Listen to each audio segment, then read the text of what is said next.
Welcome, everybody, to another episode of Bourbon Beer and Basketball. This is the season finale. They say all good things must end, and unfortunately, the basketball season is over. Spring football is right around the corner. Many spring games kicking off this month, and the UFL going on right now. So stay tuned. We might have some fun shows for all that and some hockey. Dom and I may be getting into some hockey stuff coming into playoff time. So there's plenty of sports still to be had over everything. Welcome, TikTok viewers. If you want to be part of the show and have your comments put on air, head on over to youtube.com, search Bronco Nation Updates, subscribe, and put your comments over there, and we'll get them up on air. Otherwise, you can post them in here, and I will try to get to them. But let's get our panel in. We're down a couple. Johnny Yates, he has a basketball banquet tonight for his high school team that he coaches, and Josh Fife has a baseball game for his kids. So he may be on a little bit later as well. But for now, we've got it 5'7" from Boise, Idaho, my friend and co-host of Bronco Nation Live and founder of Blue Elevation, Mr. Nick Wade. Good evening. How's everybody doing?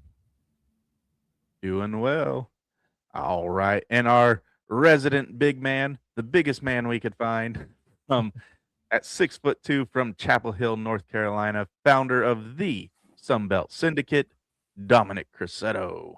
Woo woo! Biggest man you could find is only 6'2". I'd be the smallest guy on the court still.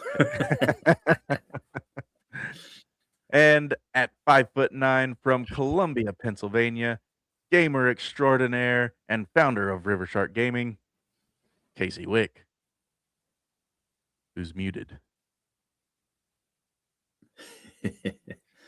I love how it mutes itself. Sam, did you mess with my setup? Yes. All right, fellas. It's been a year, right? I mean, this ups and downs and teams that should win lose and teams that shouldn't lose win. What do you guys make of this season? That's what we're going to be talking about today. But first, let's get into some brand shout outs. Nick, our resident designated driver. What kind of fun brews do you have on the table tonight? I just got the home brew still. Some black, strong coffee. Drank a lot of that this season. I've needed it to put up with you guys. So, it would have been absolutely hilarious if you pulled up a bottle of bourbon or something that says, you know what? The season warrants this. Except your season went great. You won the Bourbon Beer and Basketball Draft Challenge. For those that don't know, we drafted all the non-power conferences so that give some love to the little guys throughout the year. So we followed all of them, and Nick ran away with the show. I think we're going to make sure that the Big East is not considered a non-power conference next year. But Nick would have won it, but he came in second place, unfortunately, because UConn did lose the national championship. So we have to subtract those points from his total. Nice. Yeah, I like that idea. Yeah. No, Nick won the challenge. Casey, you came in second, actually, with your Miami actually gave you 1 point more than Dominic. Dom came in not third. So nice. I was fourth, Josh was fifth, and Yates, he wins the dumpster fire trophy as well as the number one overall pick next year. So that's good. Dominic, actually, no, let's go Casey since he did come in second. Casey, what are you drinking? Tonight, nothing too crazy. Got a ghost peach flavored energy drink because it's been a week and it's only Wednesday. Nice. Yeah. Friday we'll be drinking heavily. Tell you about my week. I thought yesterday was Wednesday, so that gives you an idea how my week's going. I was hoping Monday was Friday, but yeah. Don't we all? Those weeks. This is a 6-day week for me, so it's even worse. Oh. All right, Dom. As our third place finisher, what do you have on the table? Oh yeah, well, I'm actually kind of going the way of Casey tonight. I was really, really tired, so I thought the alcohol might do me in. But so I am taking in a little Easter candy and pairing that with a little prime. No, food, Oh, but I got one of those. I will shout out the brand that I've been drinking on most of the week Yeah. or most of the year, which is Cook's Mill from Catawba County. A little born in, well, I wasn't born, but at least raised mostly there of my life. And so yeah, shout out the guys from little Catawba County, right outside Hickory, North Carolina, Cook's Mill. So that's the American straight bourbon whiskey there, fellas. All right. Well, we've had, there's comments. Let's go to comments. We have a guy from Brazil. Oh, nice. Welcome to the show. I'm not even going to try to pronounce that, but there you go. Yeah, let us know who's your NFL team. Who are you excited to see playing over in Brazil, or who have you gone to see playing over in Brazil? Let us know. We'll be happy to talk to you about them. Kinda. I mean, it is basketball, but we can still talk football. I think everybody here is football fans.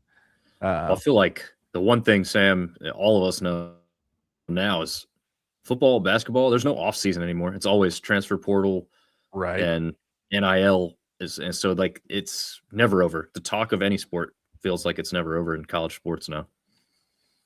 Yeah. All right. Well, we've had 3 breweries that donated to the show, at least to me anyway. So I'm going to take a minute to talk about them. We had 3 Nations Brewery out of Carrollton, Texas, donated the most to the show. Love those guys over there. Great food, great beer. They have a bourbon barrel aged stout that I was gonna have for tonight, but I'm on the road, and that's something that you don't want to drink alone. And so, it's something you want to share. It's that special of a blend. So unfortunately, I'm not going to have that one tonight, but I do have this Symbol Brewing. It is from 3 Nations, a collaboration with them. This double dribble IPA and this Mystic Seltzer. If you like grape soda, that one tastes like grape soda and beer.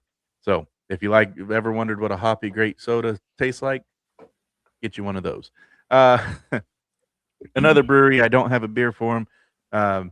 I basically grabbed all the beers that I had left over from trying all the beers that I've tried. But another brewery, Backstory Brewing Company out of Sulphur Springs, Texas. Great people over there as well. Josh Nine does leather work. Good stuff all around. Great people out there. Great food as well, and some really smooth beers out there. And then my hometown brewery, Oil Horse Brewing Company in Longview, Texas. You got a poltergeist over there? Jeez, something. They're anyway, Oil Horse Brewing Company out of Longview, Texas. They also donated to my brother's benefit a few years back. So he's my brother, the one that has the theme song that we have for this show. My brother composed it and created it. So they hold a special place in both mine and Pop's heart. So yeah, that's that. But I'm going to start the night with the beer for people who like beer, the Bombshell Blonde out of the Southern Star Brewing Company in Conroe. There it is, Conroe, Texas. It's a 5.4 American Blonde Ale. So that's what I'm going to start with tonight. And you losers and your non-beer drinking. Great stuff.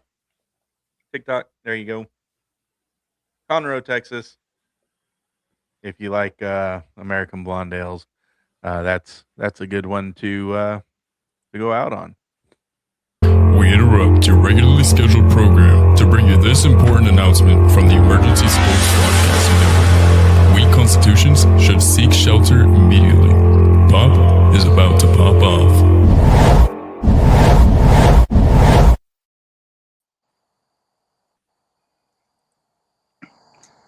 Pop's about to pop off. I joined this show. Everybody gets to talk so intelligent.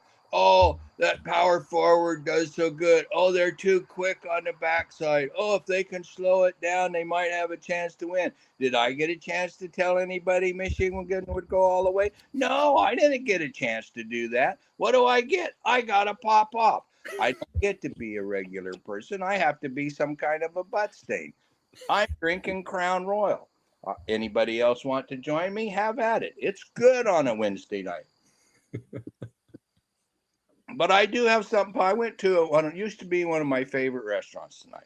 Went in there, ordered the steak, everything got around. The steak, they used that stinking smoked sauce on. It was a lower cut of beef. It was the highest price you ever seen. None of it was worth the money. And they used to have, the only reason I'd go there, an 8-layer carrot cake. Oh, it was delicious. So I thought, oh, I'll tough it through this piece of horse meat, get down to my carrot cake, and I'll enjoy it.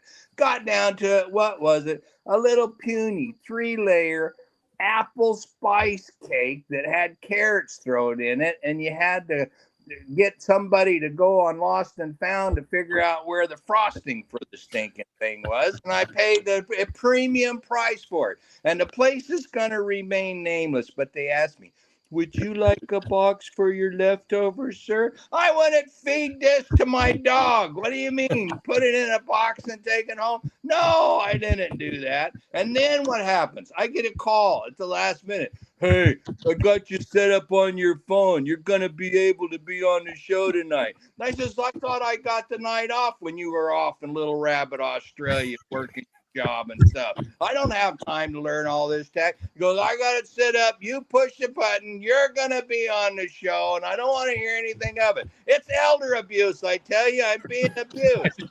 But I did push the button, and here I am. And since this is the last show that I probably will ever be on, since everybody's going hither and yon their own directions, I just want to say to the bunch of you, you have made my life a better place to live for having known you. I love your input. I love your logics, even though most of you got your heads up your butt. It's still, you can see where your logics are at. You can see where your picks are at. I can hardly wait for football to start so that I've got something that I'm interested in to actually think about. And did somebody see where there's some highfalutin coach somewhere that decided that there ought to be a high school draft to get the kids into college football? And all of you turds just said, oh, it ain't never going to happen. You can't do that. What a stupid idea, you long-haired, white-bearded fool. You don't know nothing. Yeah, well, there's another coach out there thinking the same thing, so stick that in your pipes and smoke. But love y'all. That's it. I'm done. Well, the good news is, Pop, Dominic and I are doing some hockey stuff, and I know you love hockey a whole lot more than you love basketball, so we can get you in on that too. Yeah, well, you can go puck yourself.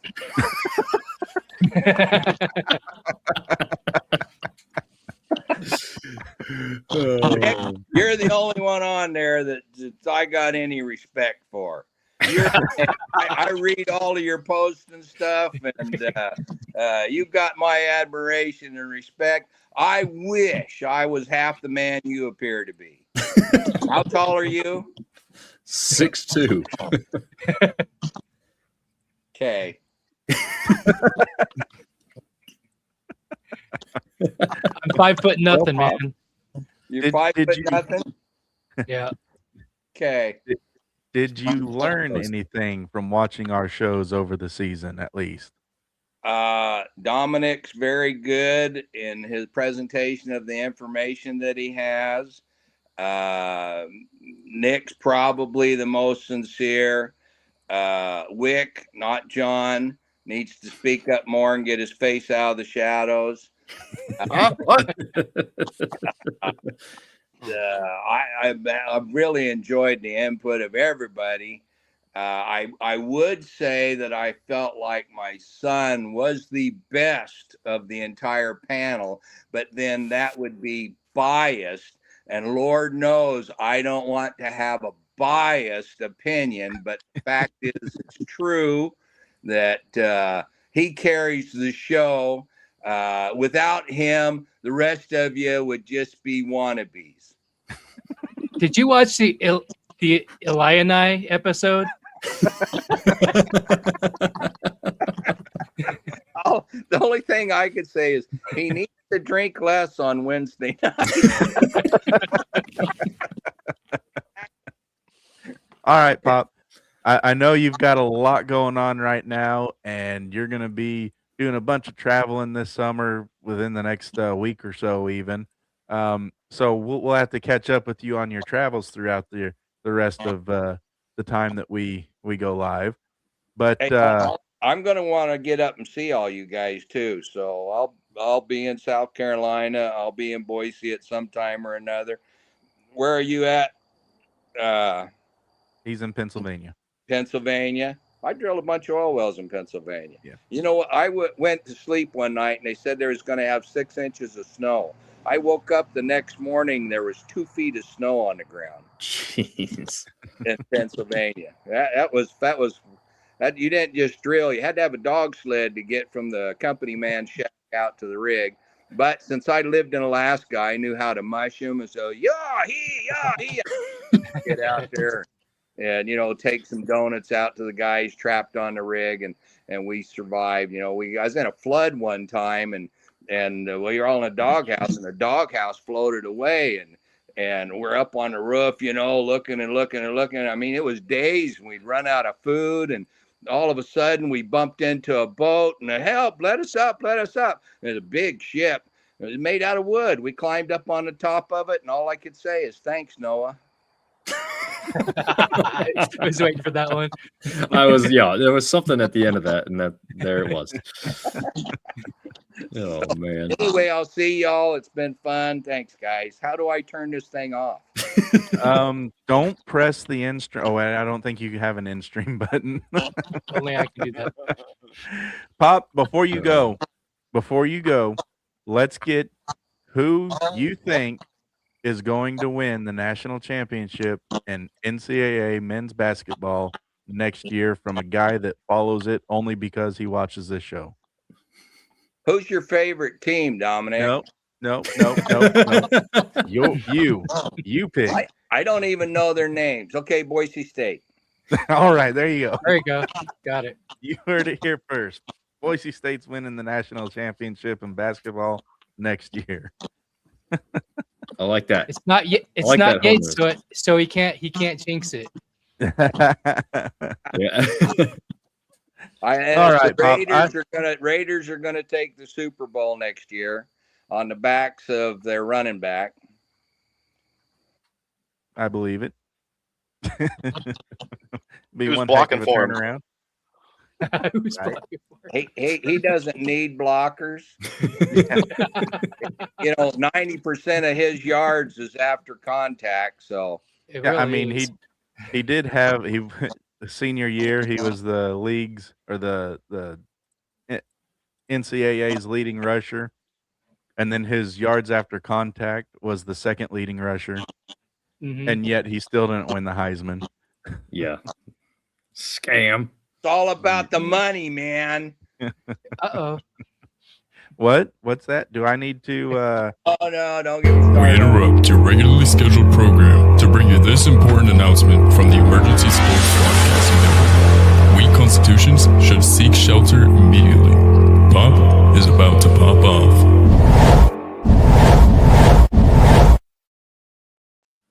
It's about the money. You have to buy everything these days. The Heisman was bought. I'm not surprised if there wasn't money that changed hands to get the teams together to win the national championship. And probably the same thing happened in basketball to get that national championship. It's all about the money. And now we got the president weighing in saying, okay, I want Congress to act. A player can only play 5 years. We got to get a hold of this NIL. It has to be no payment beyond what the actual likeness is his word and all of that kind of stuff, then all of that is fine. But it's, even though he's a good president, that is crap. What it needs to be is what I said it should be in all of my previous rants.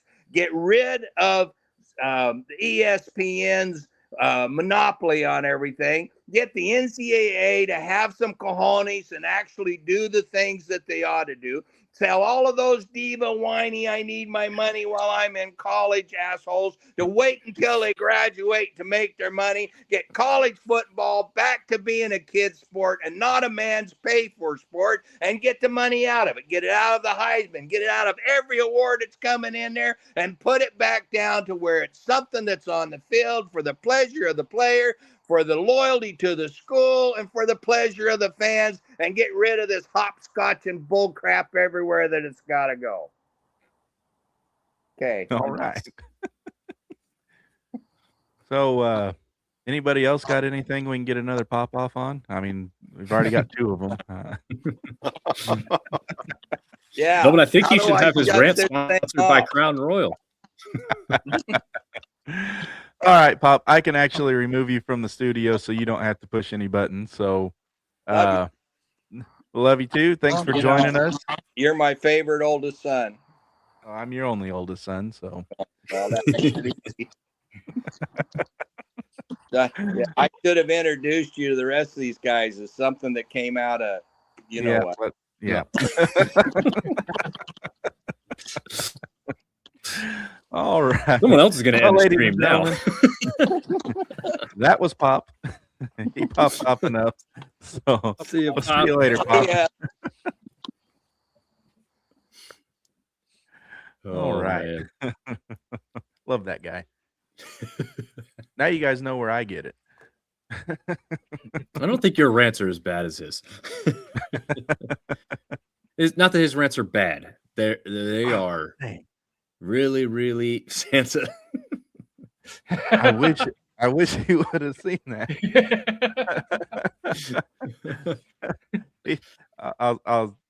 I can't even take a picture of it. Oh, I can use my work phone. Hold on. Somebody say something basketball related. It would be better if she got on there and said, "He's an angry elf."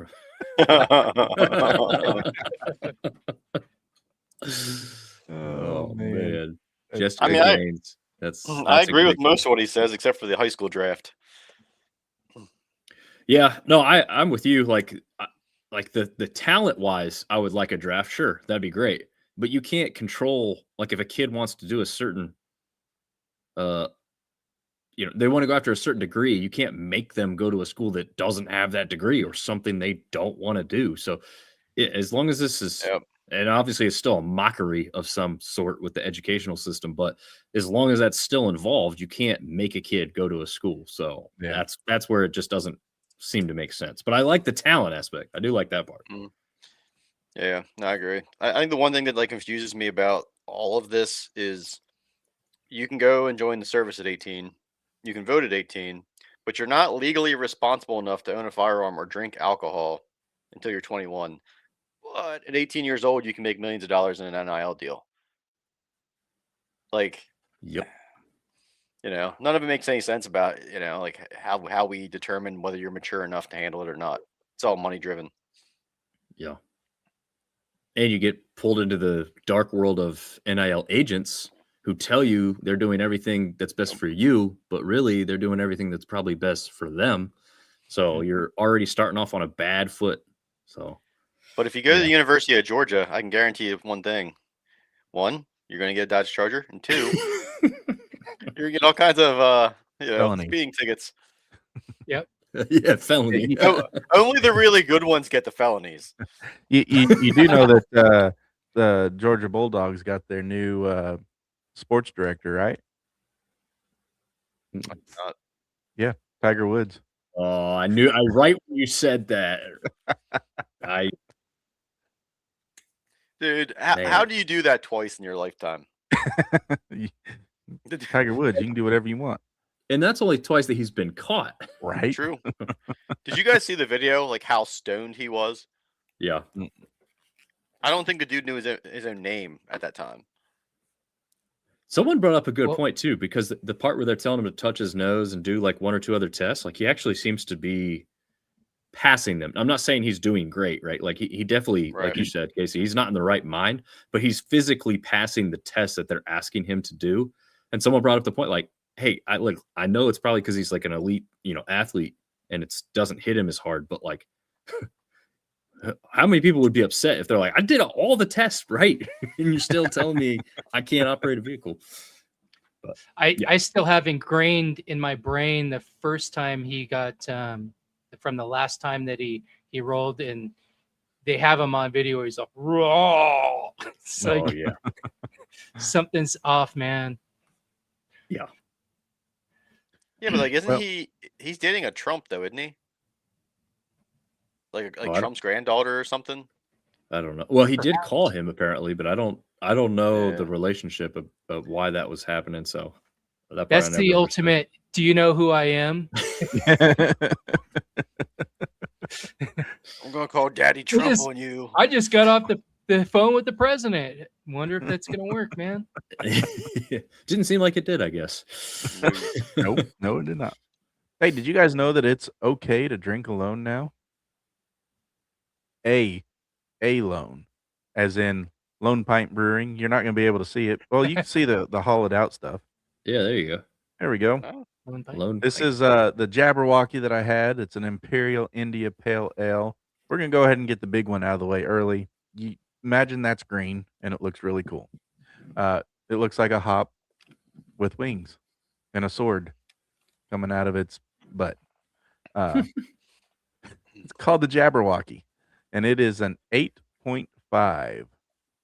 And it is pretty good. So we're going to pop that one open. When you said about drinking alone, all I could think about is Adam Sandler and Billy Madison. When he's like, all the cool kids are peeing themselves. All the cool kids is drinking alone. If peeing your pants is cool, call me Miles Yep. Davis. Yep. All the cool kids is drinking alone. Just ask his daddy, Tiger Woods. I like how you updated that one. Roberto. All right, fellas. Well, what? This show's great. We should just have a variety show. No rules. Just go. You can only speak in movie quotes. Right. Pity the fool. Happy Gilmore. Yeah. Are you too good for your home? Go to your home. Tap it in. Tap it in. Tap, tap, tap, tap, tap. Price is wrong, Bob. Yep. What was you guys' favorite moment in the tournament? Besides Nick getting Broke right UConn in, to the right back into championship. that one. Oh man. ADHD is awesome. Yeah. Honestly, I gotta say, like Mullins' 3-pointer there to beat Duke. Like, Mhm. I'm not even, but that's up there with Christian Leitner. Like that was a hell of a shot. Yeah. I mean, there was That quite whole a few in the comeback tournament. was crazy. Yep. Yeah. I mean, there was a bunch of shots in the tournament that actually nobody really saw coming. But yeah, I mean, to pull up from what was it, 35 feet Yeah. with the game on the line, and it didn't even touch the rim. That was a heck of a shot. If he was one step further back or one step forward, it misses. Yep. Yeah. And then watching him in the championship game, he was not hitting anything. Mm-mm. Nope. He used all his good karma on that one shot. Worth it. They're going to be a good team next year, though. They got some shooters on that team. Yeah. Yeah. If Yeah, they all speaking- stick around. Speaking of Hartford, Connecticut, drove through it on my way to Boston and on the way back, and do not recommend there as a tourism destination. Oh, so you will side with the people in Carolina who say that they should not get a hockey team back in Hartford, Connecticut. Do they actually want to put a pro team in Hartford? Well, they had, so the Hurricanes, Carolina Hurricanes down here used to be the Hartford Whalers, and they all get mad because like they wear the jersey occasionally, and everyone's like, Hartford's not it. They used to play in a mall. I'm not kidding. They played in a mall for a period of time. Yeah. Nick and I know something about teams that play in strip malls and win games against people they shouldn't. Mhm.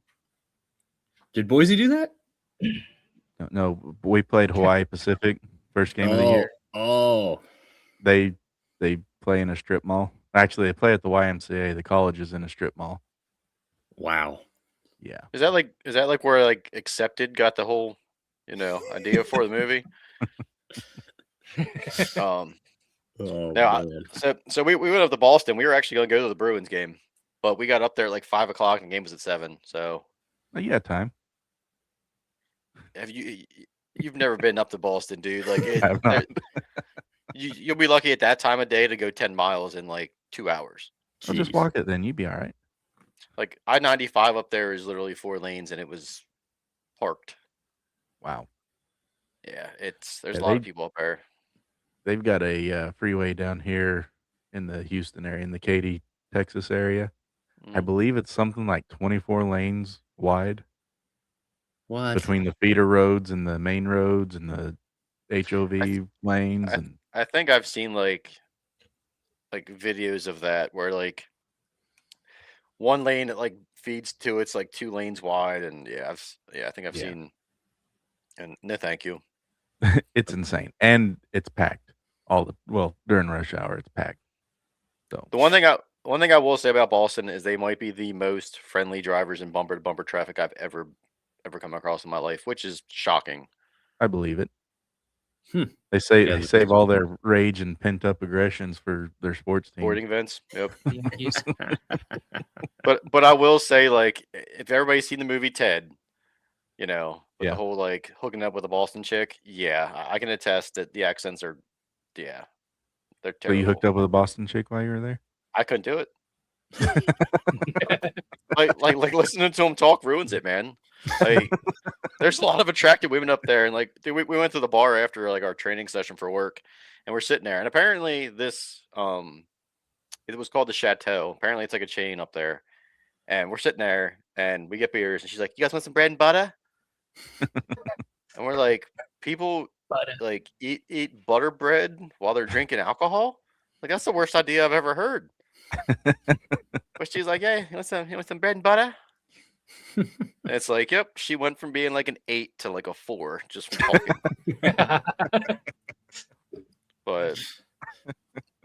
But I will say, like, there's a lot of it's a very nice area.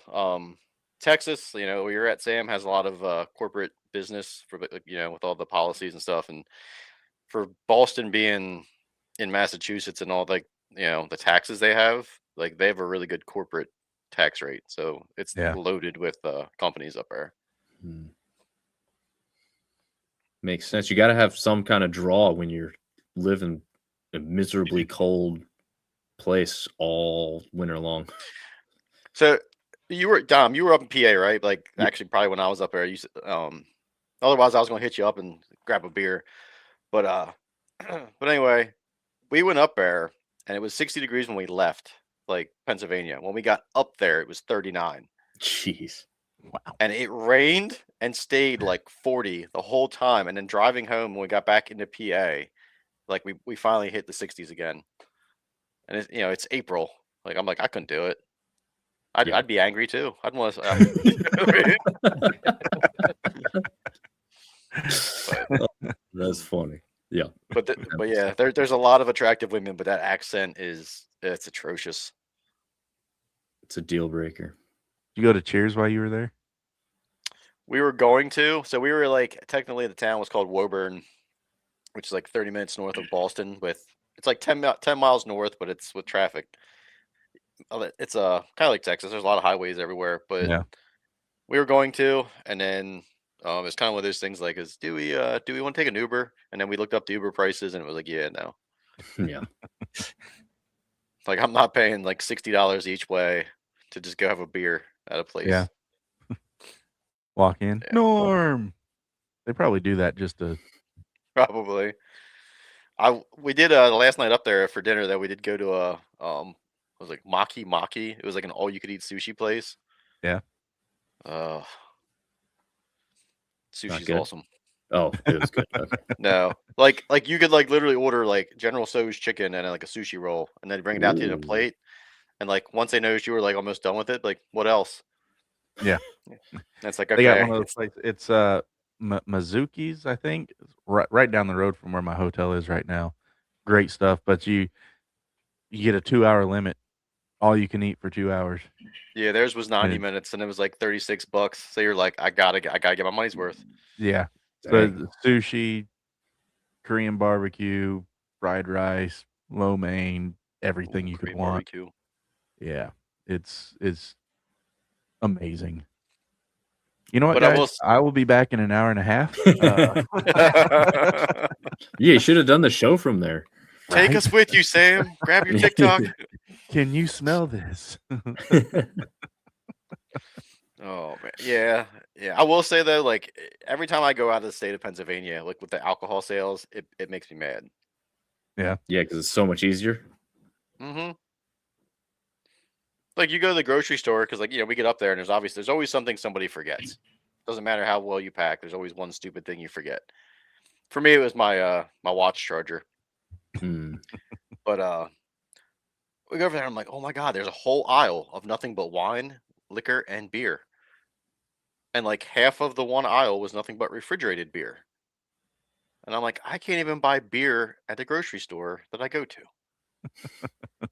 Like, this is ridiculous. Go tell Fetterman to help you out with that. I don't know if it was the rear-ending somebody on the turnpike drunk or the stroke, but he went from being a moron to actually having common sense.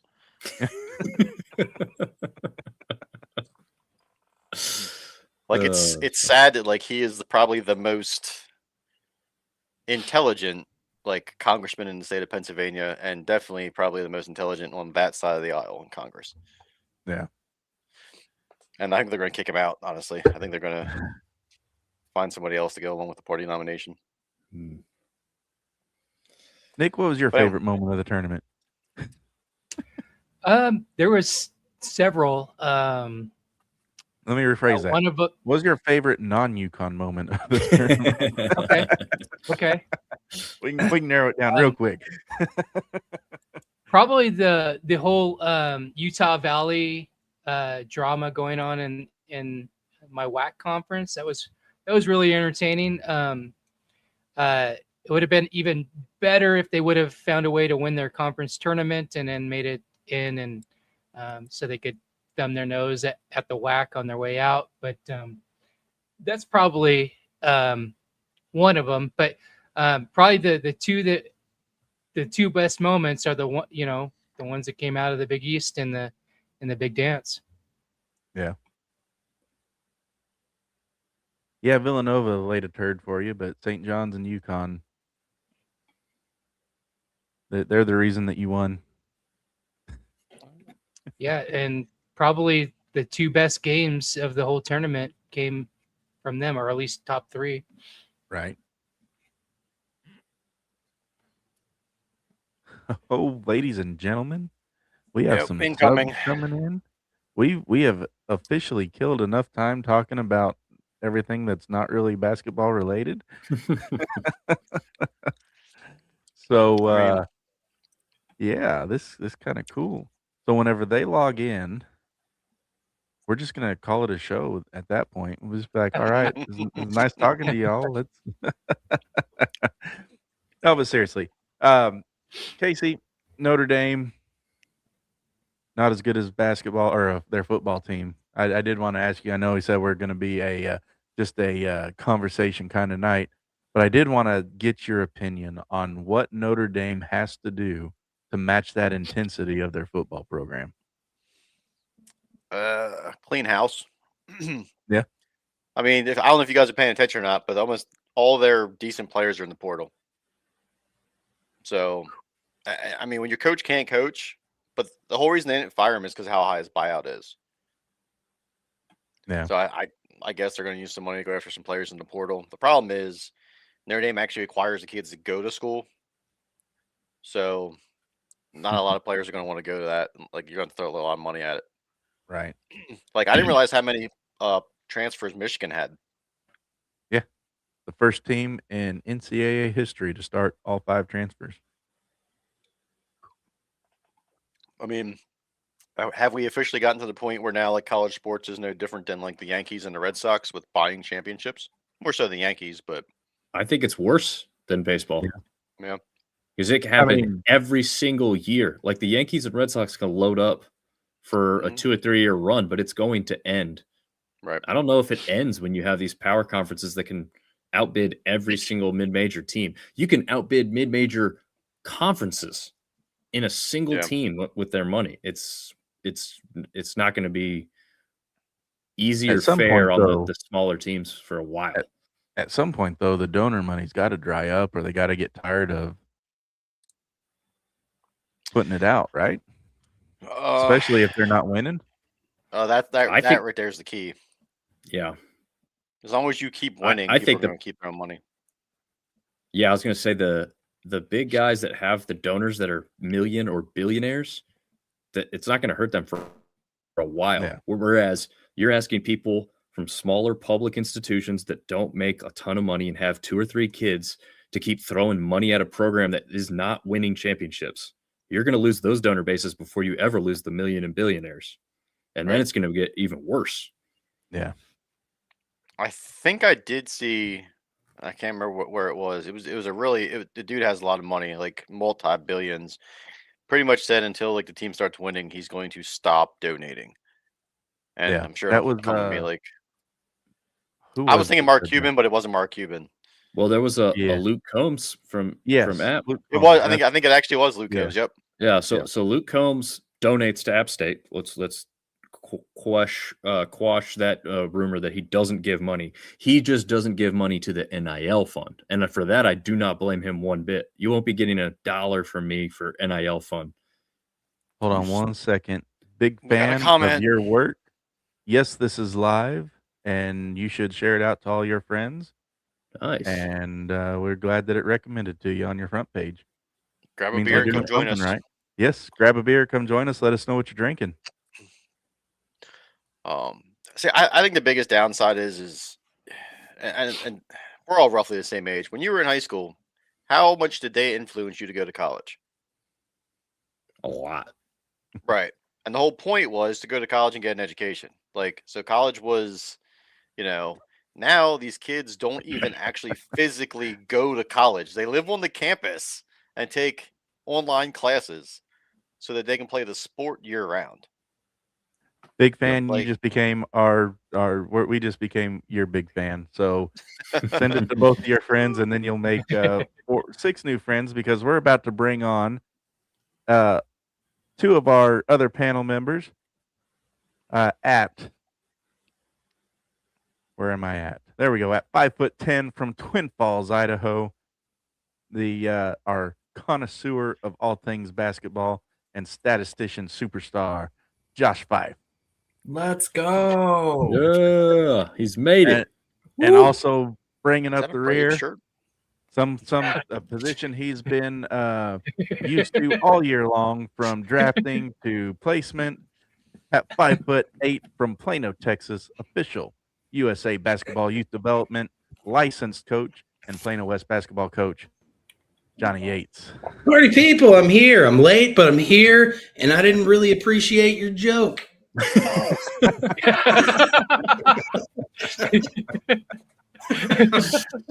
Oh, man. Bringing up Oh, the man. rear. Oh Not man, nice being the butt of the joke, is it? Pun intended. gross. Anyway, Man, I'm what are glad- we doing now that sports are done? Well, we're about to take a break and then call it a night. So, We're gonna go talk hockey, eh? yeah. There we go. Easy Canada. Yeah. hey, listen. We are the gold medalists in men's, women's, and sled hockey, baby. Canada no longer owns hockey. USA. Well, fellas, since you're joining us a little bit late, let's go ahead and get your brand shout outs. Are you ready for them, or do you want to wait till after the break here in about 5 minutes? Oh, I'm ready. You ready? All right, let's shout them out then, Yates.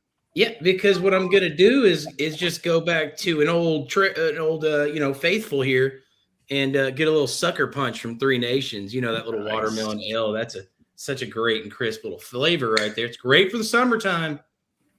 Check them out. Oh, yeah. Always sounds crispy.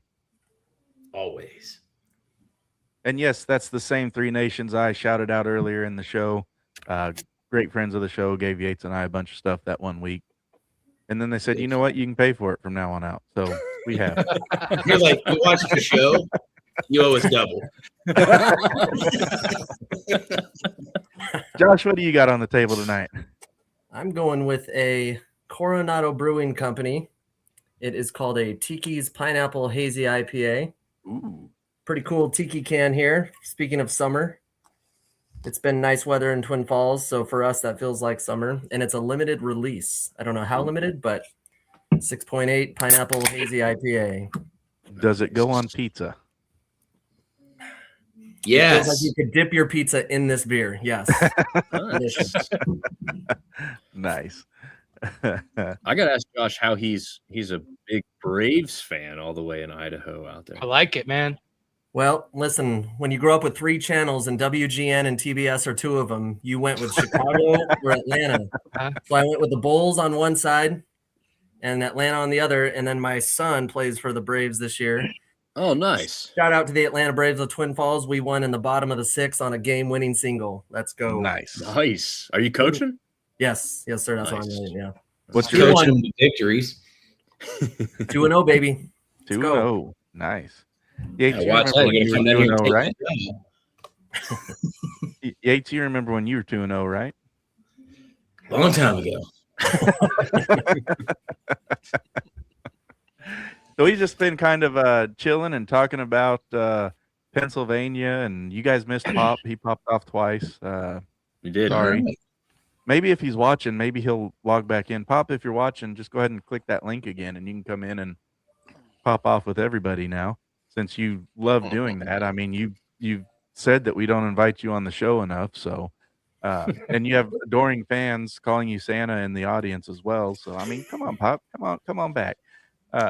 Pops told me he was making a trip to Twin Falls to buy me a drink at some point. When is this Yep. happening? He did say Uh, he was gonna make his way. Summer.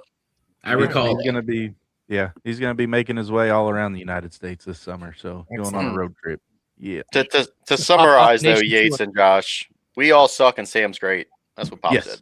Yes. Nice. Oh, Well, he okay. likes Nick too. He likes Nick too. Well, that's because Nick won and he's a bandwagon guy.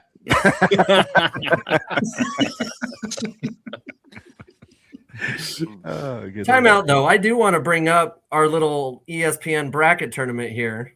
Yeah, Did you we came cover in that second. yet, fellas? No, We did but not. you came in second. Thank you. That's all. Thank you. Peace out. I mean, you didn't Good win with the first loser. draft challenge, so Yeah, I mean, who cares? it- Nah, sec- who cares about Second's them? just the first loser. hey, yeah. First out of Josh, these 6 losers. So what's that say? since you have it pulled up, Josh, what's the name of the first place? I know it's like Christian Warren's or Warren Christian something or the other. Yes. Hold on. It just challenge groups. It was W. Christensen. Warren Christensen. Congratulations on winning. As long Smoked as us you all. are subscribed to the channel, we will get in contact with you for your prize. This year, I mean, show's just starting out. We didn't want to go super extravagant with prize stuff and everything until we get any kind of sponsorship that would allow us to do that. So you are going to get a plaque, just like Nick's getting a plaque that says "You are good" with a basketball on fire. Yates is getting a plaque saying "You are bad" with the dumpster fire. But he also gets the #1 overall pick next year. So So He'll who really have that. won this challenge? and you're gonna get a plaque as well. So as long as you're subscribed to the channel, we'll get that out to you. Nick or I will shoot you a message and get your details. So I was not able to get them made prior to tonight. I tried, but I was not able to. But we will get them made and sent out to you. So congratulations again on winning that, and the prizes will get better as we get more popular. So share out to your friends, share out to your family, tell them to subscribe to the channel, and maybe next year we'll get some some good prizes going, more than just a plaque. So, guys, you coming in late. We've been kind of going over favorite moments of the year, favorite moments of the tournament. Not really a question and answer kind of deal. Just sitting here conversation. That's how we got onto Pennsylvania and Cheers and travel, and then you guys came on and we decided, you know what, maybe we should start talking about basketball again. So, You got the guy with the stats right here. well, he's over there, but yeah, Where I'm at, he's right there.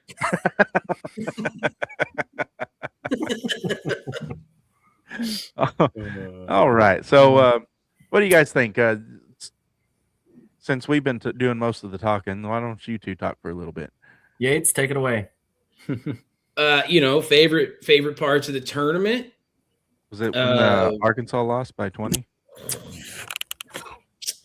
We did have a couple of really fun games. That High Point game was one of the best games of the tournament between Arkansas and High Point. A lot of fun there.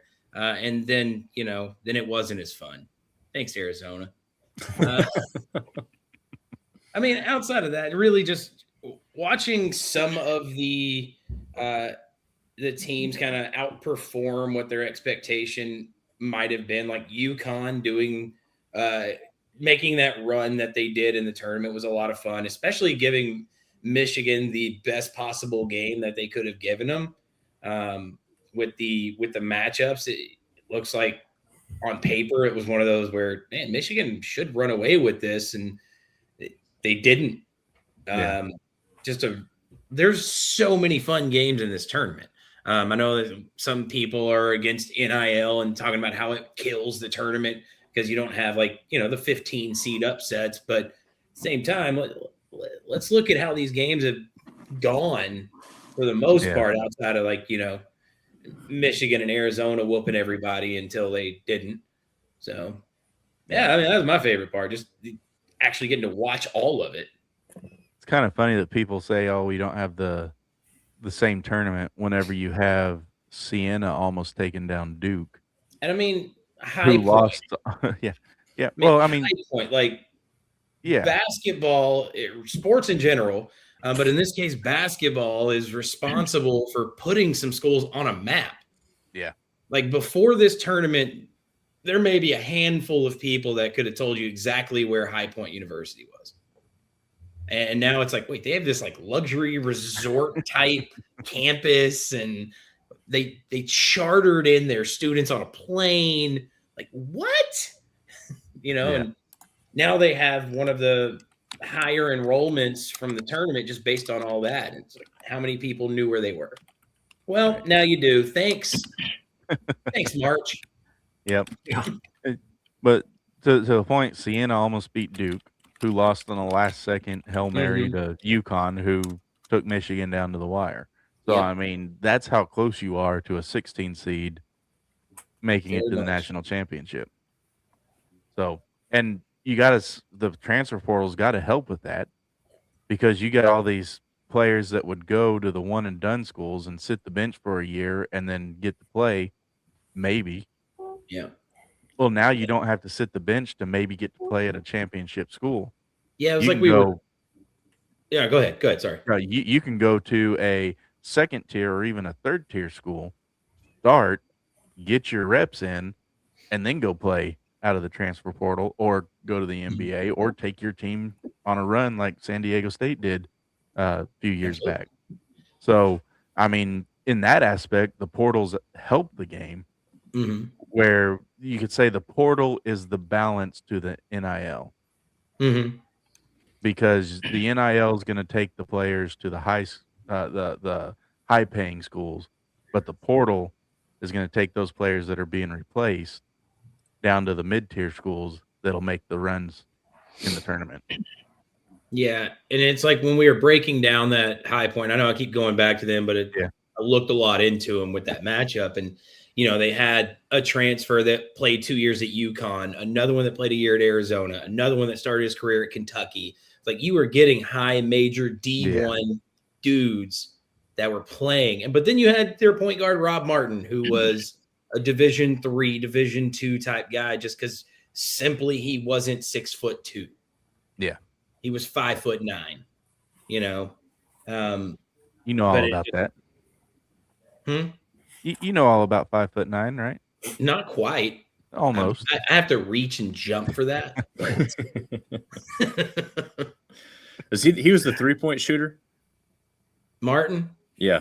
No, that was Chase Johnson. Rob Martin okay. was the quick guard number 3 that they had, little point guard that Gotcha. nobody could stay in front of.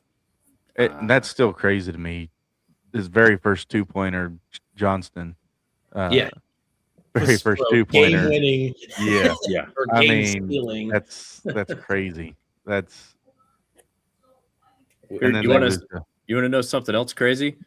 Yep. Wake Forest costs about $60-some thousand a year to attend. Duke coming in close second to that. High Point is the third. High Point costs almost $50,000 a year for someone to attend. Wow. And yeah, like Yates said, that place, it competes with the best of the private institutions in the country. It is in little old High Point, North Carolina, but it is a hell of a school. They have a steakhouse that they like once a week they get to eat at a steakhouse for free. So they literally have a fake plane, not the whole thing, but like a portion of a plane set up so that you can sit in there and interact with, a high-ranking official or someone like higher up that you may not get to interact with on a regular basis, and they'll go in there and like practice an interaction on an airplane. Like they're setting up their people for like top level success. This isn't like, oh, you're going to go be a school teacher. Like, nah, this is like business, like real world networking. They're set up for all I did of not it. have sexual relations with that woman. We'll pick Suey.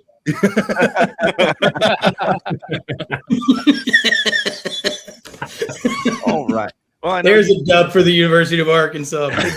Big Bill guy over here. Big Bill. I know you two Clarence, just get joined back us, here. but we've been here for an hour already, so we're going to take a quick 2-minute break, come back, get right back into it, crack a few more beers, and let the wieners that aren't drinking tonight talk about their brands for a little bit.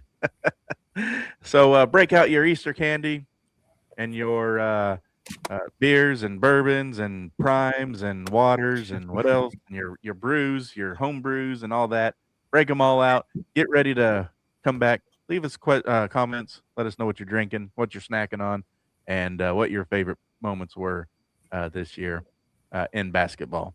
So we'll take a quick 2-minute break and be right back.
right. Welcome back to Bourbon Beer and Basketball. I'm going to break out the gummies. These little pillable gummies, they're so cool. Oh, you got the pillable ones again. Yeah. Pill. Yeah, you got It's pills a in them. little chick. After last week, they might have pills in them. It might. All right. Well, Pop just sent me a text. But he sent it to my work phone instead of my personal one, so I can't look at it on my computer. Pop, fix that. My favorite moments of Bourbon Beer and Basketball are the highlight of every show on which he appears was most definitely Pop Pops Off. Girl All right. saying. Pop, you you could have logged in and said that. You didn't have to text me. We got the whole crew here now. They want to see you. All right. Sam, I want to make some points or some questions for the panel, and I'm just curious what everybody's thinking. I had a conversation with former high school buddy who's now a coach, and kind of Yates lives in your world of high school coaching. But All right. While you do that, I'm going to crack open this double dribble that I featured last week or the excellent. week before. When it comes to NIL, portal, all that stuff. Yep. We had Siena play close. Cal Baptist played Kansas close. Furman played UConn close. Utah State took out Vanderbilt. I'm not going to throw Big East with the Power Fours, but they're up there. We had lots of close games, right? High Point, so on and so forth. Does the NIL actually, in some weird way, create more incentive for the D2, D3 kids who now have, I don't have to make the NBA to get paid. All I got to do is get to a D1, make my 2 or 3 years worth, and I can set generational wealth for my family. So it incentivizes thousands of more kids to put in that extra. Maybe I'll get there. It's a whole new level of maybe I'll get there than it was before. I don't know. It's just something that came up in several conversations that I've had. I'm curious as the panel, what you guys think.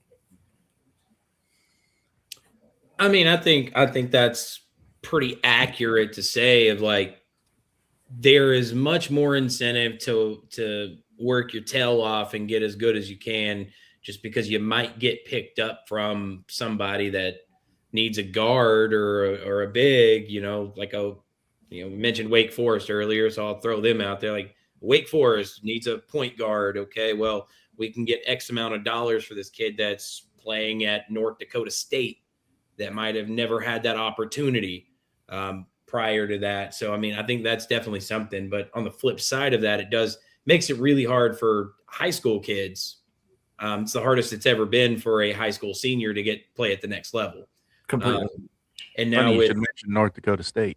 I was just going to say, because Boise, I mean, and maybe not even a Michigan State, but like Boise State picked up Wheeler Thomas from North Dakota State, who maybe I don't know, maybe Nick and Sam, you guys have more insight. They were getting some P4 looks. I think he said that on a couple local shows, but he maybe was not going to have a shot. And now Boise State throws him, a couple 100,000, where I don't imagine North Dakota State was throwing him that much. So nope. I like that benefits hugely from this moment.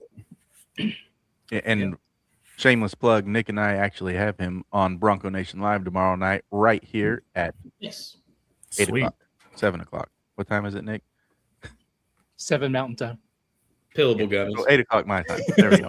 Those gummies react fast, man. Yes, they do. Oh man, I see what Josh is saying, and I hadn't really thought of it quite in that respect. Though I still think of it as a negative overall, but only because to some point you're kind of insinuating that there's a ladder to climb. But if you have to take multiple jumps on that ladder, then there's really no. It's not like building a team; it's building an individual. And I think that the thing that we want to see as fans is like the team, right? Like we want to have the guys that we like come back next year. We want to see them succeed together because they build together. And the NIL doesn't reward that really. I mean, it can, like it can work out that these guys gel really well and it works out for this 1 year. and then it gets torn apart. Because if you have a successful year, guess what? You're a lot likely to have another successful year, unless you're a Duke, Kansas, Arizona, where you can pay for some of the best rosters in the sport.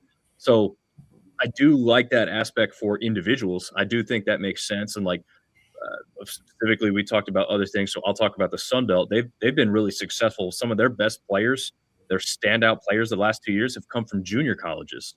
Mhm. So those kids are getting their shot. The bad side is they've proven that they're good enough to play and compete Division I basketball in the Sun Belt. And guess what? Next year they're gone. Yeah. So it's like it's a double-edged sword. It's good in one respect, and it's still bad in another. But it is great for the individual, and that part is really important for some people that haven't had generational wealth in their families and can't and aren't likely to do it in NBA sense. Yeah. And I'm with you, Dom. I don't think it's good for the overall structure of how things are going. And when the NCAA released how many portal transfers are in on day one, over 50% of college basketball players are in the portal. What? So, that blows my mind. Well, and it's and just not kind all of of the them are way coming things out, though. are. This is where, this is going to sound bad, but the fans also have to be able to keep up and catch up with what the times are. Yeah. Right. It's just what it is. Like all the coaches have to adapt to that. Like junior college coaches have already adapted to ever-changing rosters. It's always been that way at a junior college, right? Yeah, but now it's just flipped into your other schools. And Oakland coach Greg Campy was on a podcast, and it's some of the stuff he said. They asked him, like, man, what's it like, building a program over 40 years? And we don't build programs anymore. We build teams. Yep. You build your team year by year. So I think it's just having to adjust to what the time is. It's like being a fan of a pro sports team. A lot of people, you like the Mavericks or you like the Lakers or whoever you like. Your roster doesn't really look the same from year to year. Yeah, you may have one or two guys, but for the most part, it's changed. I think the biggest downside to it. Oh, go ahead, Josh. No, you go, Casey. I was just gonna say, I think the biggest downside to it is the money. Like, it's great for the individual and the families that come from it, but these kids are jumping schools year to year to year. You're not actually getting an education. No. Correct. So how many percentage-wise of these kids are going to get this money, and 5 years from down the road, they're living on the street because they blew it? Yeah. Like, we're actually failing our youth by doing this the way we're doing it, even though it does make for some very, great talk shows and all that. It's just like you said, Josh, like, what are we doing if 50% of the kids are transferring? Yeah. And there's no loyalty. Somebody brought up on one of the ESPN talk shows, I don't remember who it was, how many of these kids now have a foundational home base to where they don't make the NBA, they don't make a European league. Can they go back and start a business where they have name recognition? Because if they've transferred to 4 schools in 4 years, nobody in that university town is going to care about them. Like you might, let's say an RJ Keene, for example, at Boise State. He was there for a long time. If RJ came back and started a business, people are going to him because of a name recognition. But with 5 schools in 5 years, people forget real quick who you were. And that's really sad for those kids, to your point, Casey. It's not an education, and it's not a foundational setting for the rest of their life. Because also, to your point, Casey, how many of these kids are having a financial advisor sit down with them and say, okay, you made your $750. What are you going to do with that money now? Because it could go real quick.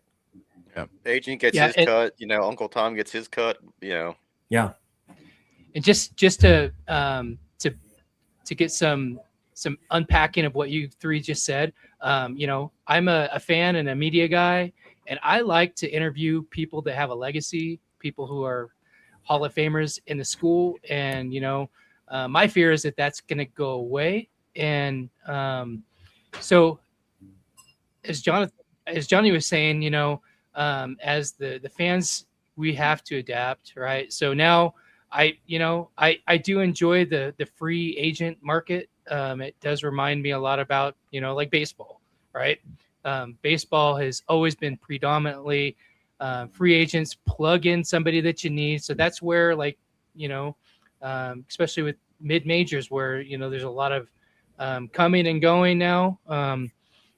we've seen players come from Power 4 schools who have limited experience, who like with Boise State, we had a center come from Kansas just a couple years ago, complete bust, right?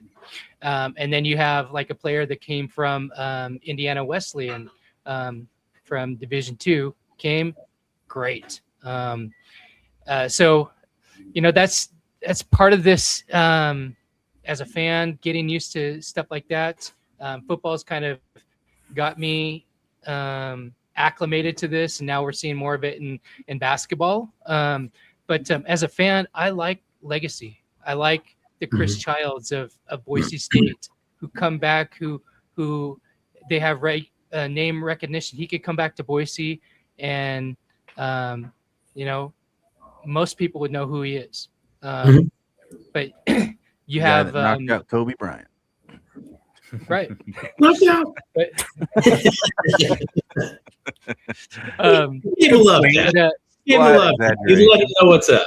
Just a little exaggeration. it is but this the current system here is driven for the player to nowadays it doesn't matter if they go pro anymore, because they can make the money while they're in college.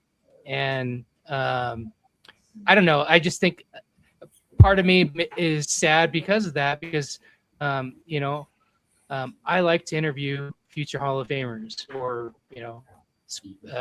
people who have been great in school history. I mean, I have friends who are Hall of Famers from Boise State, and I think that there's something really special about that. And I think probably as this goes along, I think players might come back around and see where legacy is more important than currency. Did you guys, Sam and Nick, did you guys talk, or everybody, I guess that was there, talk about the Yahoo News today with the 5-year proposal? Did that come up at all? So 5 years of eligibility from their 19th birthday or high school graduation. That's what Yahoo's reporting from the NCAA. So I think there's some movement on getting some guardrails in place, which I think we all can agree needs to happen. What that looks like, who knows, but something to control this vehicle that's careening towards a cliff. Yeah. Because a lot of the mid-major fans are starting to bow out, I feel like, just because it's too much. Yeah, kind of like I said before, I think that's just what happened was, NCAA got tired of hearing about things. So they said, go ahead. Yeah. A few stats for you. Approximately 30% of the D1 athletes in the portal do not find a new D1 program. Wow. Correct. Yep. And 45% of those that enter the portal may not play basketball at all the next year. So there's only about a 50% success rate, or 50% of them actually enroll in the school that they go to. So, yeah. So do you have any stats on the percentage dip we see in high school recruiting as well? Because Yates, I'm sure you're maybe on a small scale seeing that where you're at, but how many high school there's a kids portal are getting looked at? Oh, there's a high school portal. It's not a small thing. Yeah. Like with like the prep schools that pop up, like Dallas had the DFW area has at least 4 of them that I know of, that are pretty big, like Dynamic Prep, Faith Family that won the national title for, the prep schools. Was it last year? I think 24, 25. Those are just 2 of them. So there's a kid that was at one of the Plano schools. I'm not going to say which one it was, but it was West. A couple of years ago, that was, a D1 level prospect, chose to go to one of these prep schools because you're getting more college coaches going into those practices than are coming to high school games at the moment, or high school practices. I want to make sure I get the Yahoo thing correct too. Also, it said no waiver requests, red shirts, or exceptions will be permitted except for a small group of outliers: maternity leave, military service, or religious missions. So it's pretty much 5 years, whether you're injured or not. That's what you get. Josh, wasn't it always 5 years to do your 4 of eligibility? Like you could redshirt a year. COVID changed that. Well, yeah, I know. I know COVID changed it, but like that was like supposed to be a temporary thing, and then they've all been suing the NCAA and winning. So essentially, the NCAA has no power because the courts keep overruling it. Yeah, and like I said, I think that's where the NCAA went. Go ahead, figure it out. I don't think they did. I think they just eventually like they have no power, so they don't even try anymore. It's sad, honestly, because they're supposed to be the enforcement, and then as everything else goes, government got involved and pretty much ruined it. So basically, Josh, to answer your question, I can't find anything that has any percentage of high school drop off. But the scholarships are basically used for the portal experience, bringing those people in. With the trickle down effect, FCS D2, D3 schools now utilizing the portal to pick up their players rather than bringing in high schoolers. And if you can't show that you can immediately contribute to a program, you're not likely going to get recruited out of high school. It says here that high school athletes are now encouraged to have an open mind and explore all levels of play, as the D1 or nothing mentality is no longer sustainable for many.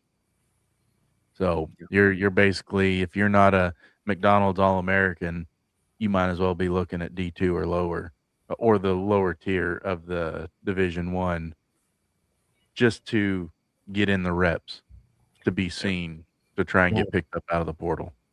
And I think one thing that gets forgotten in that is how many foreign players are coming over as well, because how many rosters had 5 to 10 guys.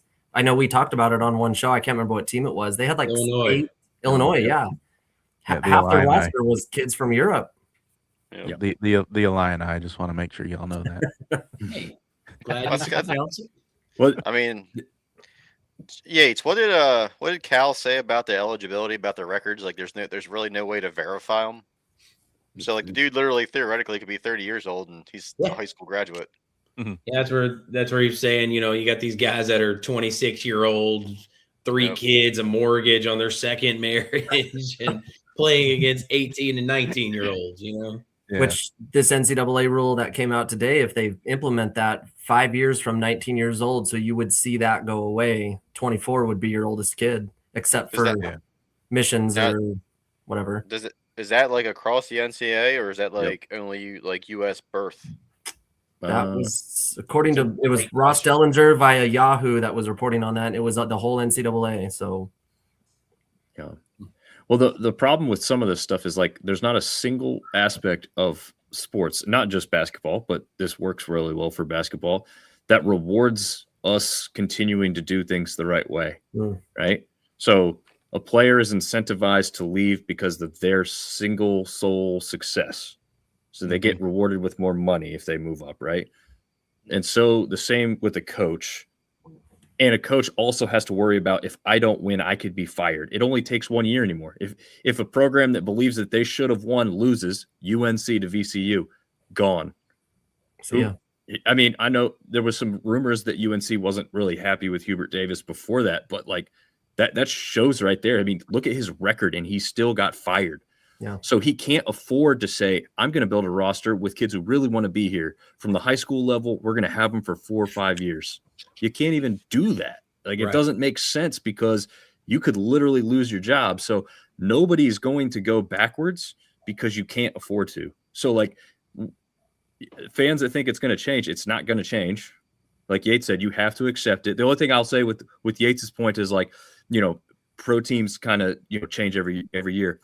The one thing that's really big and different with that with college is the best teams with the best players are sometimes the ones that are moving on. So you've got your role players that are going to change every year on a pro team. That's true, because those guys are on 1 or 2 year deals all the time. But your stars are always on longer term deals. college stars aren't on any deals. Correct. They can move whenever they want to. So like if we can at least I don't know, copy the pro model. Like, hey, this guy we're going to pay him a lot of money, but he's signed here for 4 years and he has a contract that he can't break. Okay, now we know he's going to stay. And the little role players, yeah, you can have smaller deals. So maybe that's where we need to go. I don't know. Yeah. And Dom, to your point, think back to Hubert Davis, his first year. He took an 8 seed UNC to the national championship game against Kansas, lost by 3, and 3 years later, he's gone. Yeah. There is no hope.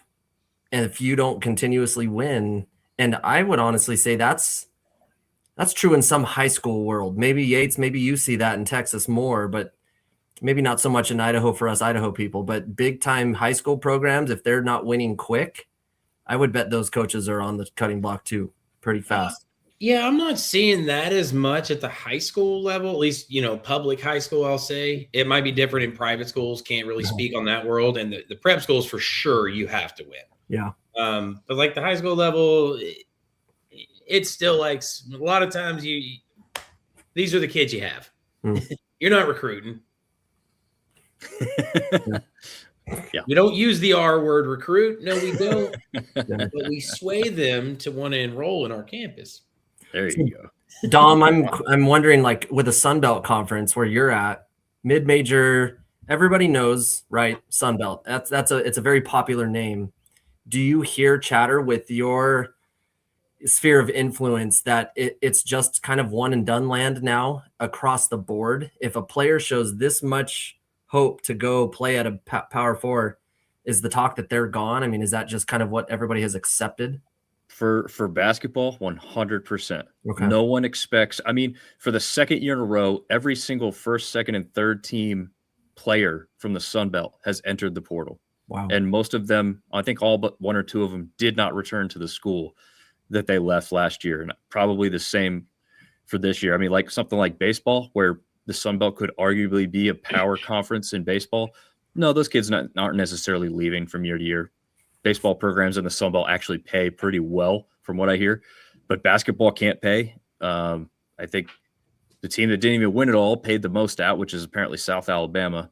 But yeah, these kids, a lot of them are coming from JUCOs in Mobile, the deeper South, actually, kind of and kind of building their careers back up if they didn't make it at the highest level of D1 or never got their shot to start with. And like you guys had said earlier, kind of building their way up. And again, they see those dollar signs. And like you said, if it's a family that didn't come from a ton of money and they see $100,000 on the table or something, I think that would be a lot for a Sunbelt guy, to be honest with you. But, I mean, maybe 60,000. I mean, that's a yearly salary for someone at an entry level job. Why would you not take that? Right. Yeah. You guys talking about coaching.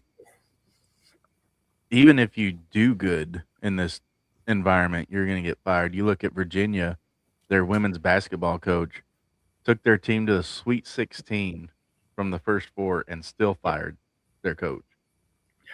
I mean, she didn't have a great record there, though. I mean, no, but I mean, you do that. You take your team from the first 4 to the Sweet 16. Yeah, at least we're gonna get some. Hey, even a blind squirrel finds a nut every once in a while. Well, yeah, but fire in the middle of that. Here's another one. Sam? The head women's basketball coach from Tennessee. She came over from Marshall. Yeah. She had a successful year at Marshall the year before, came over to Tennessee. Her entire roster has left and entered the portal. And 2 of the highest rated recruits that were supposed to come into the school next year have decommitted. And now they're talking about firing her because they really almost don't have any other choice. They don't have a roster to play with next year. Obviously, there's time. There's plenty of people in the portal. But then, where's the problem at? Do all these players want to quit on their coach, or is the coach not great? I don't know, but that's what they're looking at. Yeah, I think Tennessee has 1 player committed, and that's it. I was reading that too. Yeah, Sam, to your point, her record was 70-58, including a 29-42 mark in ACC play. She was getting fired before the tournament. That job was gone already. And then maybe the players to the Sweet 16. Yeah, maybe the players were playing for her. You know what I mean?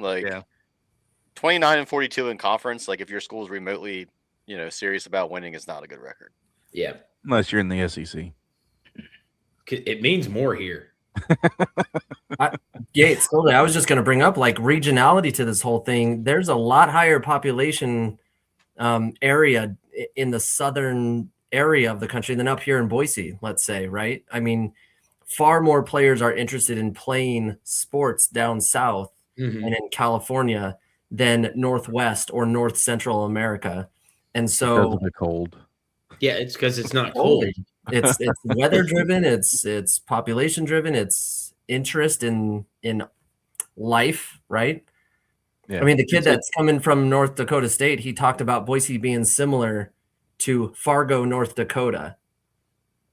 That's not Miami. That's not, some of the major schools where you get 112,000 players at a football game.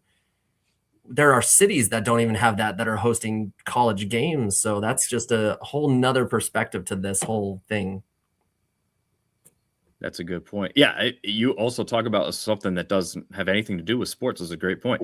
Like the cities and the places where these people are going there's lots of business, right? Like it's because the dollar signs are there outside of the sport, right? Like these are the towns now that they're playing in that the whole town doesn't shut down for a high school football game anymore because there's too much stuff going on. But places just outside of Boise or just outside Fargo, North Dakota, yeah, it's the only thing going on and everybody's there and everybody loves it. It's gonna be hard to beat that stuff. Yeah. Speaking of hard to beat, Three Nations Brewing Company. I'm glad you went that direction because I'm gonna crack open my last Mystic Seltzer. I actually think I got more. He keeps eating those gummies. It will be hard to beat. There you go. This might be appropriate time for your disclaimer. So, ladies and gentlemen, here at Bourbon Beer and Basketball, for the last time this season, we do not condone drug use. It's just funny when Sam does it because they're pillable. See, what's funny is after our episode last week, and we talked about pills and gummies and all that, my peelable gummies. I got popped for random today, so thank you, a-holes, for making that happen. Gee. So I'm currently in the market for clean pee. But anyway, 2 weeks off. You don't take pregnant women pee for those, though.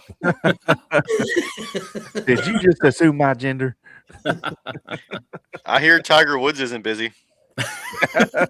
You don't want his pee. No, you don't know what's in there. So this is basically a grape soda with alcohol, and it's great. It's grape. See what I did there? Three Nations Brewing Company, Carrollton, Texas. Great friend of the show. Hooked Yates and I up with a bunch of beer a while back, and then made us pay for everything after that. Oh yeah, double. But still, double. Yeah, but still, great company. They got a nice little burger stand. They do more than burgers, but their burgers are great over there. Carrollton, Texas. You might as well just make a day out of it. Last week I featured some beer from Nederland, from the dang it, y'all help me out. You know it. All I hear is the dial-up sound of loading. It's coming. Has the pug.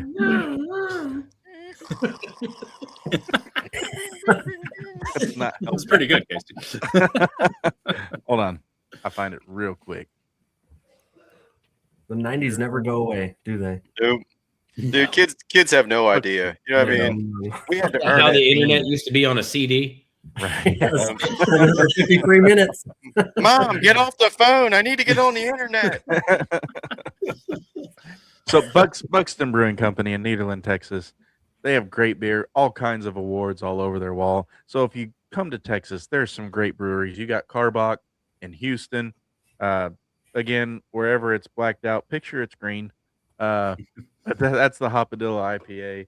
You've got Three Nations Brewing Company in Carrollton. You've got Buxton and Nederland. You've got Backstory Brewing Company in Sulphur Springs, Texas. You got Oil Horse in Longview, Texas. Yates, I mean, all over the DFW area. All over. Great Yeah. breweries. Armor up in Allen. You've got Community down in Dallas. Tups in McKinney. Martin House out in Fort Worth. Yeah, there's a lot around here. You got the Southern Star Brewing Company in Conroe. You've got the Lone Pint Brewery in Magnolia, Texas. I mean, just all kinds. Just come to Texas if you like breweries because they're all over the place, and most of them are good. There's some that I haven't mentioned on here because they're just not good. But if you find one of those, But keep being a friend of the show. no. I haven't even brought them on the show. So, Never Wait, mind. That must be really bad. Yeah. It must be real Yeah. bad. Yeah. let's just. Oh, I take that back. I did bring one beer from them on the show, but their other beers were good, and we're not going to talk about the turn down for what because You loved it so much. I had And to it chug it hurts to your get through. feelings that you can't have it right Yeah. now. Yeah, I exactly. Exactly. Anyway. All right. So who wants to talk some more? I got nothing. Well, Casey, we talked about Notre Dame earlier. We're going to get back to you, Casey. Hold on. Nick Pop says Nick needs to list his coffee and soda brands. Good call. Well, this during our 14 episodes, I drank a lot of K cups from Albertsons, their signature brand. They're high quality, low cost, and then also I was able to spotlight the rebrand of Slice coming in. The brand was purchased and then rebranded as a pre and probiotic. They have several different flavors. They have grape, orange, lemon, lime, cola. Did I say orange? But yeah, those are really good. I don't drink a lot of carbonated soft drinks, but I enjoyed those. Yeah. You said that you're going to update us on how it helped, or not necessarily helped, but if it affected your running at all. Did it affect your running at all with the carbonation? No, it didn't. But I know from experience, just with my own personal experience, if I were to go heavy on carbonated drinks, for me it just doesn't go. But that might be different for a lot of other people. But but it didn't. So it helped your bike tires stay on, though, right? It did. Yeah. Yep. Yep. I got back on the saddle this week after I had a horrific accident right before the Notre Dame game when we went down there, and I was been too scared to jump back on the bike, but I did it, and I went for a 23 miler yesterday. Dang. Pop also wants to know about the water spot that used to sponsor the other show. Oh, yeah. Let's see, what was that? Oxygen Water. Yep. That gave me some really good results. Consuming that product. Unfortunately, they weren't able to continue to sponsor the other show, but I'll just put a plug out there. You can find oxygenated water in all your Walmarts. Is it just like extra oxygen within the drink? Yeah, it's like I think they market it as like a it's like got 3 molecules of oxygen instead of 2. Ah. High quality H2O. Yeah, that literally is high quality H2O. It's pretty good. It's from a glacier. Do we still have that that graphic on one of the other brands, Nick? or did you take it out? Yeah, I think they exited the Serving Bronco Nation directory. Okay. We're gonna take you guys on a quick trip down. Cool. I'm gonna see if it's over here. Everyone's still here. You only see 2 people, but everyone's still here. I'm gonna see if the overlays are still here, Nick, so that they can see. I don't see the overlays on that one.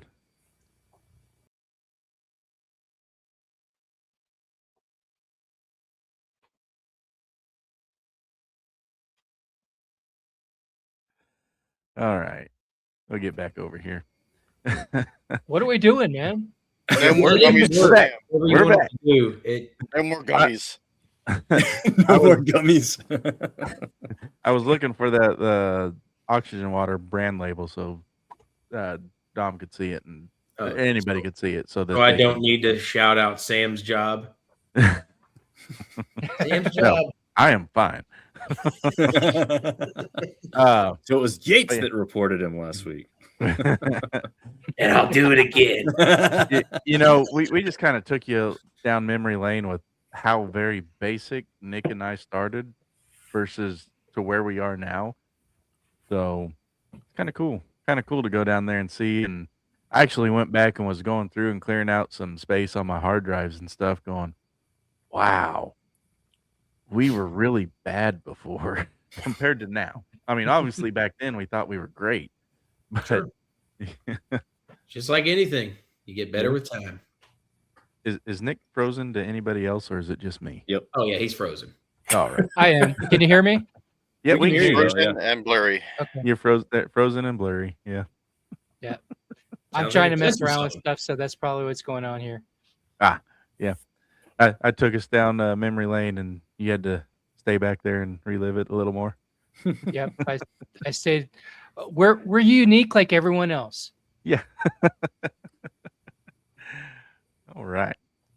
For those that don't know, Nick and I, we co-host Bronco Nation Live every Thursday night right here. Tomorrow night we have, what's his name, Nick? I get it wrong every time.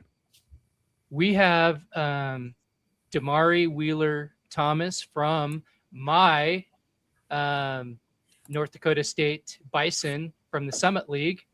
Damari averaged 14.5 points per game, 3.5 assists per game. Some people called him a combo guard. He did not like that. He is a point guard, but when you have that much talent and the points flow through you, you kind of look like a combo guard, but definitely a point guard. He had offers from Cincinnati, High Point, and West Virginia, but he chose Boise State. It reminded him of Fargo. I can relate with that because I spent some time up in North Dakota in the oil fields. So I get it. I like the weather here in Boise. It's not as brutal. None of those 75 below nights that I used to work in. So, we're going to have him on our show tomorrow at 7:00 Mountain Time. I think he's going to be a great addition to the Broncos. All right. Okay, back to you, Casey. we talked about Notre Dame and their stuff. You came in third in our draft challenge here. You got St. Louis and VCU both winning in the tournament for you, which was enough points to get you where you're at. What do you take away from, or excuse me, Casey, you had a High Point in Miami. My bad. Gummies. High Point in Miami, both winning in the tournament to get you your 12 points. What do you take away from your draft picks this year? Luck. I mean, Miami kind of ended up, faltering there at the end of the season. And, the play-in game, they shot lights out, but yeah, it was kind of a fluke. And then High Point, I mean, jeez, like I expected them to play well, but not that well. I mean, they were a lot of fun to watch. I'll be honest with you, but as far as I don't know, I mean, it's kind of like next year, like without the Big East being on the list, it's going to be a crapshoot. I mean, got to dive into the transfer portal this year and see where we go from there. It's a whole new game next year. Yeah. Excuse me, what was that statement about what not being on the list? Oh yeah, you missed that. Big East is off the draft table.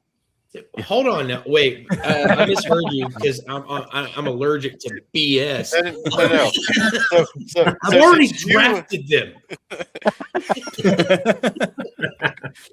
So since you have the first pick, I'm they're not off the table. redrafting. It's like being last again. I said might be off the list. We have to rethink it. It's Sam pushing the goalpost farther Yeah. back. Yeah, I see what Hey. you're doing. Is this a vote among the committee here? Because I don't like losing, and as long as the Big East is still there, this would be like if your commissioner was the head of the selection committee and your team got in at the last I'm second or saying, something. like, it's like having two Yeah. coaches on the committee. Well, if you guys think about it, Pac-12 will be a conference, a mid-major, and also Yeah. Mountain West. So, anything can happen. Mountain West is just had- going to get one in next year. I just had PTSD, Yates. Sounds like Sam is the AD for Arkansas, and if you beat them bad enough, they shun you out. Yeah, absolutely. It all makes sense now. Hey, Yates, what's his works number? I'll call tomorrow. Good Pop job. quiz, man. It's all right. I have till the 16th to do it. All right. Should be enough time. Little does he know his boss is watching. All right. Let's go with. So Casey was 3. We already talked about Nick. Who was the second? No, Casey was second.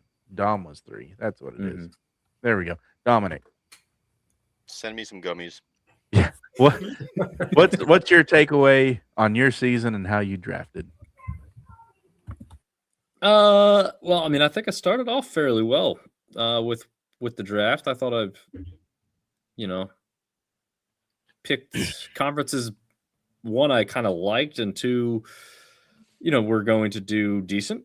But then when it came tournament time, guys really let me down. Troy being the biggest one, obviously, because of being a Sun Belt guy and hoping for them to get their first victory, and they lost by 30 points to Nebraska. I mean, one of those teams was going to win their first NCAA tournament game of ever, and it was Nebraska. So congrats to them. But yeah, no, I think it was fun to draft. I think it was a different aspect to what can be done with the college basketball season to kind of make it interesting, and a good way for us to divide it up for people to kind of see who has which teams, and a little easier for everyone to digest when each person is individually breaking down a conference instead of all of us trying to cover everything from every corner of NCAA basketball, because there's just far too many teams for us to all try and take part in that. Yeah. And of course, I came in 4th. It was a fun draft. I ended up having the tied with Nick for the most extra teams, with Gonzaga, St. Mary's, and Santa Clara getting in. Nick had St. John's, UConn, and Villanova. Unfortunately, Santa Clara, St. Mary's both laid an egg in the first round, and Gonzaga just couldn't get out of the round of 32 again. So I thought I had a good strategy, but it came up just short. And if I just had one more win, I'd been tied with Casey for second. But no, whatever. So, but it was good fun. I mean, next year we'll have the draft order. I'll be 4th pick. So I won't get that third spot. But what's funny is the guy who picked second finished fifth and didn't get any extra teams in the tournament. Josh, how do you feel about your season? Broncos, baby. Let's go. Listen, my Mountain West made it just as far as the West Coast Conference, I believe. So Yeah. shout out Utah State and Mason Falslev coming back to Utah State. That blew my mind because I had heard he was getting offers big time from elsewhere. So that's a huge, huge keep for Utah State as we move into the Pac-12 here. Nice. Yeah. So, no, I liked the format. I thought it was cool that we all had kind of different. It gave me a chance to dive into conferences I wouldn't normally see and pay attention to. So that was kind of fun. Call me a homer, call me whatever you want. I love North Carolina basketball. It's always going to be a passion. But as I get older, I see this weird sense of good versus evil in the world forming. And I feel like Boise State is kind of in the middle of mix along with some of the Dom Sunbelt teams. We're truly forming a college basketball, college football world of can we survive in this landscape? So honestly, that truly is why I took the Mountain West. I just root for these teams, and and that's what it came down to. I would have liked to have seen Utah State make a further run. I thought they played great against Arizona. I am excited for them, even though I'm not a fan of their team. I do root for the underdogs anytime I get a chance. If you're a BSU fan, that has been our lifeline for the last 20 years. And listen, I remember over 30 years ago now, Pokey Allen riding in on a horse to try to get fan interest. As a kid, that memory sticks with me so deeply. And I think Pokey Allen's death truly is one of the first memories I have of sadness as a kid and realizing how big an impact a person can have on such a small, tight-knit community. I don't mean to preach on this, but I am cheering for all underdogs right now in this landscape because I want us to survive. I want the Boise States and the Appalachian States to be able to compete on the level that all those other schools get to compete at. And so that really drove my Mountain West Conference decision to be fully disclosed on that. So you don't know this yet, but for coming in second to last, your punishment is you have to root for and cover religiously Duke all next year. Did I announce I'm retiring from bourbon beer and basketball too? Oh man, I meant to save that for later. Yeah. All right, and Yates, the last shall be first, I mean, and the first shall be last. Yeah, I'm because it was fairly snake certain draft, that's why. That's how you know drafts are biblical, just because of that.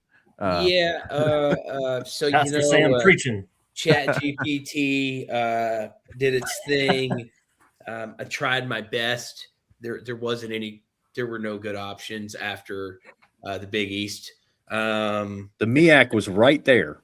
Yeah, I mean the SWAC was right there. I was happy Prairie View got in, and then they kept it close with Florida, only losing by about 60. I had a pretty good point spread. My teams were a negative 141 in this tournament. Hawaii showed up, and they were there a little bit. You and I, they sure did. And USF was the only one that gave anybody a chance.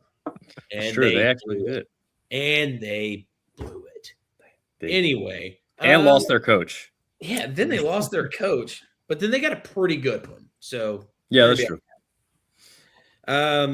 Overall, man, this was a really fun little challenge here. Especially getting to step out of the realm of comfortability and looking at some of the different conferences. I can't tell you too many times I've checked out an Ivy League game that wasn't already just Harvard and Yale playing in their conference championship. They're always fun, like Princeton, those are always fun to watch, but you don't really get to cover them as much. And then some of those teams like out in the Big West, seeing like a UC Irvine was a really exciting team to watch this year. So I really liked it. Look forward to next year getting the number 1 pick with the Biggies. Definitely still in there. But Josh, are you going to stick with the Mountain West next year if, as the number 2 pick? What's the phrase? Hell no. Wait, where are you putting the Pac-12 in this? They're definitely going to be a high major. Like they're like, you know where the Big Ten is this year? They're going to be above them. Okay. I saw Gonzaga too early top 25 coming in at number 21. So, but St. John's number 19 in the too early 25. So, I think if a conference has any team in the top 25, preseason top 25, they won't be in the draft. Oh, Gonzaga's probably like 26 then. So, darn. No, we'll get it. Guess I'll get the Ivy League with my first pick next year. No, we're actually going to go next year. The draft is going to be the week before the first conference games start. We'll do it that way. That way you got all of the preseason to figure out who you want to pick. So fair. Who knows? The Pac-12 could suck next year, and Gonzaga lay an egg, and everybody else just beating up on everybody else. Just be a terrible conference.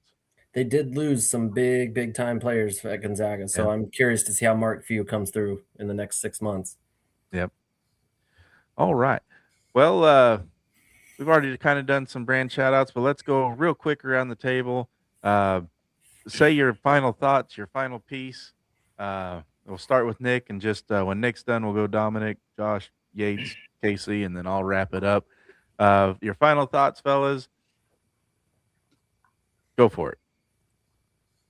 I really enjoyed this, all 14 of these episodes. I want to again apologize to UConn. I jumped off the wagon, and they proved me wrong, and they made that run to the national championship. Little ticky tack on those fouls, but hey, props to Michigan. As far as the brand, the cool thing about this show is I covered the Summit League, and it kind of the chickens came home to roost. As we mentioned, tomorrow we're going to have Damari Wheeler Thomas on the show because he came to my favorite team, the Boise State Broncos. So really beneficial this show's been. If it hadn't been for this, I wouldn't know so much about Damari. So if you're watching the replay on this or you're watching right now, check us out. 7:00 Mountain Time, Bronco Nation Updates, YouTube. Nice. Yeah, I really enjoyed being a part of the initial show with you guys for football, even though my team got their ass kicked. But, you know, the basketball stuff, I am not the biggest basketball purist or expert, but to hear and interact with you guys has made me take note of different people, different teams, different conferences. So it's just really enlightened me even further. And hopefully we're kind of doing that for the viewer as well. So yeah, I had a really good time. I did win the bracket challenge. I didn't win the conference draft. I did point out the fact that I didn't think Arizona and Michigan would be the great game everyone thought it was. I said it was going to be possibly like a 10-point spread or more. And I was right, except for the fact that I picked Arizona to win and not Michigan. But yeah, no, that was kind of how my season ended because Arizona was my pick to win it all. But maybe I'll try a little harder next season. Nice. Yeah, I just truly shout out to you five. I mean, like I have not met any of you in person, but truly feel like I have 5 new brothers in this whole world, and it's just been awesome to get to chat with some of you. And Nick, I know you and I have connected on the phone a couple times here, and it's been really cool to jump back into the sports world. It's been a missing part of my soul for several years now because I got so wrapped up in the political world with everything. But this college basketball season has brought me back, and my 7-year-old son won our little family friends bracket for the 2nd time in a row. And to watch him be excited about college basketball.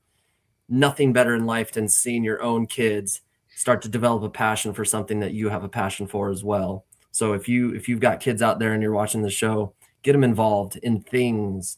Don't let apathy be a thing that sets into your kid's soul. Get them involved in something that makes them come alive. Because watching my 7-year-old raise his hands in triumph over Michigan winning, and we're a Carolina family, nothing better in life. So Sam, appreciate you inviting me and letting me join this whole thing. And Dom, I want to come out to Chapel Hill and hang with you. And I know I didn't realize your hatred for UNC until the last couple of weeks, but I'm bringing you a Carolina shirt, brother. It's gonna happen. I've married a woman who's a big Carolina fan because her dad went to school there. So it's a little bit less of a real hatred now, but it used to be very strong. So okay, but come on out, man. I'll gladly host you. Brilliant woman, and you're a brilliant man for marrying the brilliant woman. There you go. There it is. I mean, basketball. So something that I always say anytime anybody asks me about the game or any of that is that the ball has magic in it. It brings people together from all over the place. Hey, we're talking right now in Idaho, North Carolina, Pennsylvania, Texas, so great to connect with everybody. A lot of fun, great beers. Yeah, so look forward to it again coming up next season. Well, touching on what Josh said, yeah, it's been awesome doing this with you guys.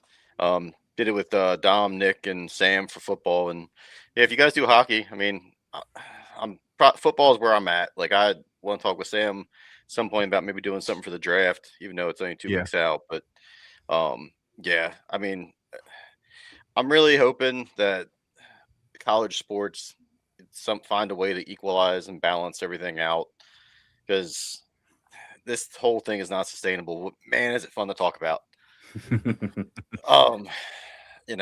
So yeah, I'm hoping next year, we all have better news to talk about, because Josh being a UNC fan, Yates is an Arkansas fan. I think they're going to be on the up and up still. We're gonna break my heart. Football has a way of doing that too, but basketball. It's because football's stupid. Yeah.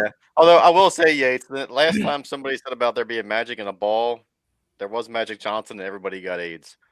Not everybody. It was over 100 women. Like, that man's list was long. It was a lot. And he was married. Oops. Ladies and gentlemen, it's the magic. Told you.